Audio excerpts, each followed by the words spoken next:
आपण बनवूया साबुदाणा वडा. त्यासाठी मी इथे 2 वाटी साबुदाणा भिजवलेला घेतलेला आहे. त्यामध्ये आपण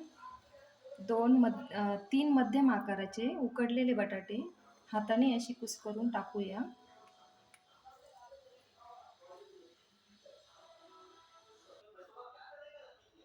यामध्ये आपण शेंगदाण्याचा कूट टाकून घेऊया. साधारण 4 चमचे शेंगदाण्याचा कूट टाकूया.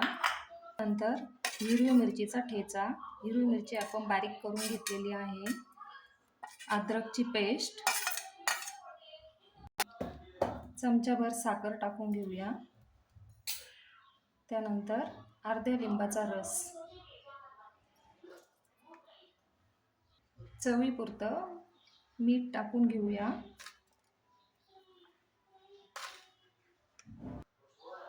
यामध्ये थोडासा पाण्याचा शिपका मारून घेऊया आणि हे मिश्रण व्यवस्थित एकजीव करून घेऊया. मिश्रण चांगलं मिक्स झाल्यानंतर या मिश्रणाचे आता आपण वडे करून घेऊया. त्यासाठी हाताला थोडंसं पाणी लावून वडा बनवून घेऊया.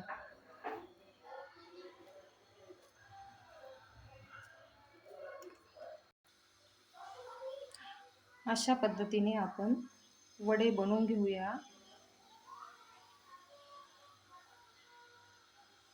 अशा पद्धतीने आपण सगळे वडे तयार करून घेऊया. आपलं तेल तापलेलं आहे. आता ह्या तेलामध्ये आपण वडे सोडून घेऊया.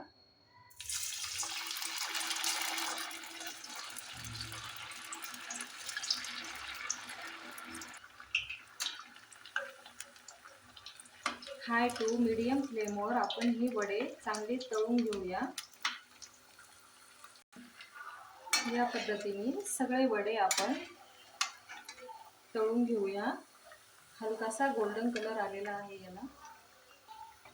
हे वडे आता आपण काढून घेऊया. ही आपली तयार झालेली आहे.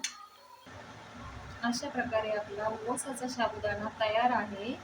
तो आपण शेंगदाण्याच्या आमटीबरोबर किंवा दह्याबरोबर खाऊ शकतो. आपला वडा आपण बघू शकता, बाहेरून क्रंची आणि आतून खुसखुशीत झालेला आहे.